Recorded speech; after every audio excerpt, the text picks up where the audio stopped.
Hey, before we start, if you want this artwork as wallpaper or a coloring page, you can download it on my Ko-fi. The file is formatted for desktop and you can also crop it for phone if you want. The link is in the description. Alright, let's start from the very beginning. This piece is called Forest Carnival. And honestly, when I started to sketch, I didn't fully realize how dense the composition was going to become. Because the scene is completely full.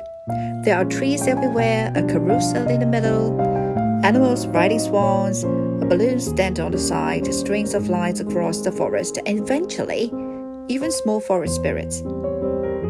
So the first challenge wasn't color. The first challenge was simply figuring out where to begin when a scene has its many elements. Jumping straight into details can actually make it harder. So instead of starting with the carousel, I started with the environment, the forest. Since the entire carnival lives inside the forest, I wanted to establish the trees first so the space feels grounded. At first glance, the forest might look like just one big mass of green. But if every tree shares the same texture and shape, the viewer can't tell where one tree ends and another begins. So instead of separating trees with colors, I started separating them with patterns. Some trees use sharp triangular strokes, almost like stylized Christmas tree, and some have flowing curved lines, which makes the leaves feel softer and more organic. And in a few places, I added dotted texture. These tiny dots break the surface and give the leaves a little bit of visual depth. So even though most of the forest stays within similar green tones, each tree slowly develops its own identity. And that's something I find really interesting when painting forest, because forests are often perceived as a big wall of green. But when you look closer, every tree actually has a different rhythm, different edges, different density, different texture. And once those rhythms appear in the painting, the forest stops feeling flat. It begins to feel like a space, a place. And once that space exists, I can finally place the carnival inside it. After the forest felt stable enough, I moved to the center of the scene, the carousel. At the beginning, I didn't plan every decorative detail. Instead, I focused on the overall structure first. The canopy, the central column, the hanging poles, and platform. Once those shapes were clear, I started thinking about the atmosphere. Because this isn't just any carousel, it's a forest carnival.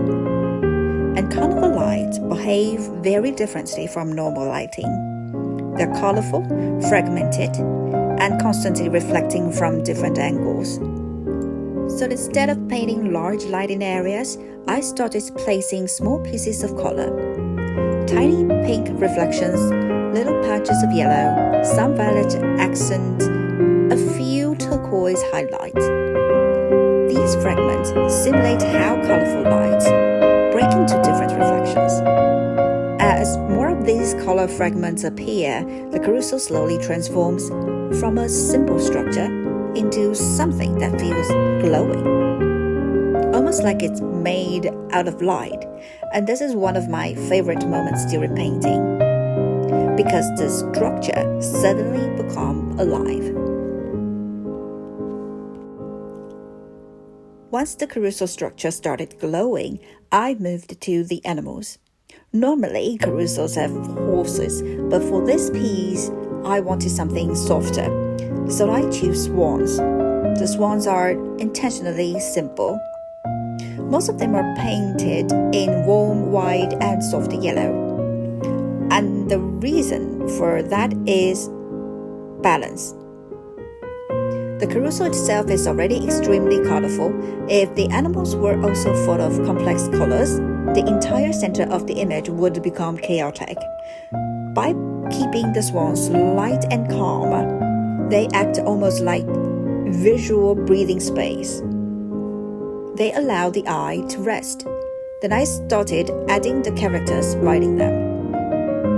Each character has a slightly different personality.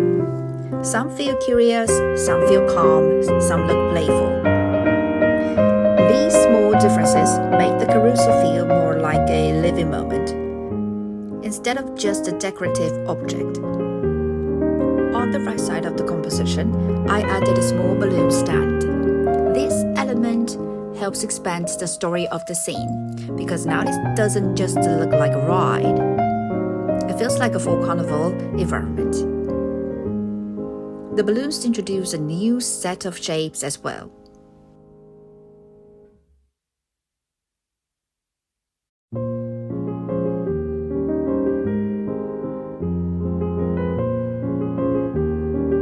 Round forms, soft pastel colors, slightly irregular silhouettes. These contrast nicely with the sharper geometry of the carousel. And these differences help the viewer explore the scene more slowly. At this stage, though, something interesting happened. The forest looked good. The carousel looked good. But they still felt like two separate illustrations. They didn't feel connected yet. So I needed something that visually ties the entire composition together.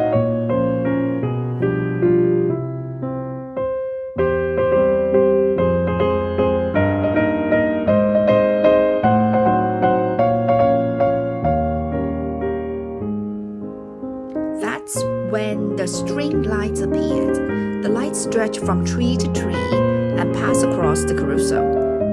And the moment they were added, the whole composition changed. Now your eye naturally travels through the scene. From a tree, to the light, to the carousel, back to another tree. These lights act like the visual bridges. They guide the viewer's eye without forcing attention to the single spot. And suddenly the forest and the carnival belong to the same world. But the forest still felt like it needed something more, because a magical forest shouldn't only contain animals. It should feel alive. So I started adding small forest spirits. Tiny glowing shapes, hidden between branches. Some are floating quietly, some are barely visible. They are not meant to be the main focus. They are more like small hints. But once they appear, the atmosphere of the forest changes completely. Now it doesn't just feel like a place with trees, it feels enchanted. Like the forest itself has energy. And the carnival isn't just a place there. It feels like it belongs there.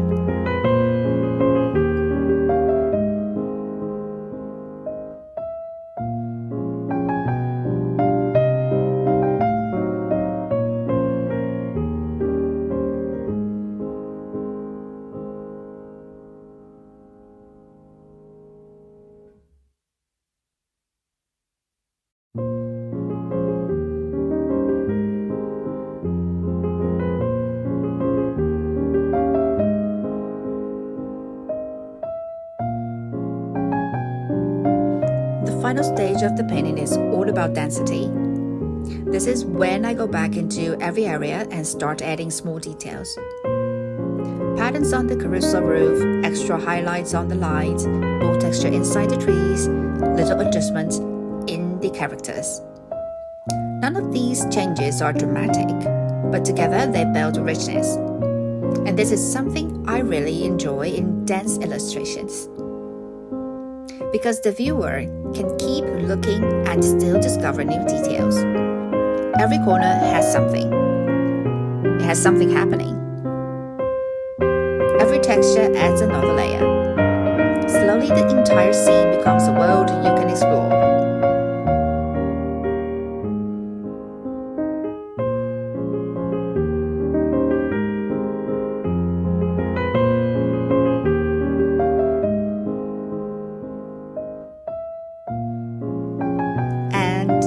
that's the finished piece. If you want this illustration as a wallpaper or a printable coloring page, you can download it on my Ko-fi. The file is formatted for desktop and you can crop it for phone as well. The link is in the description. And if you enjoy slow drawing processes like this, stay with me for the next one.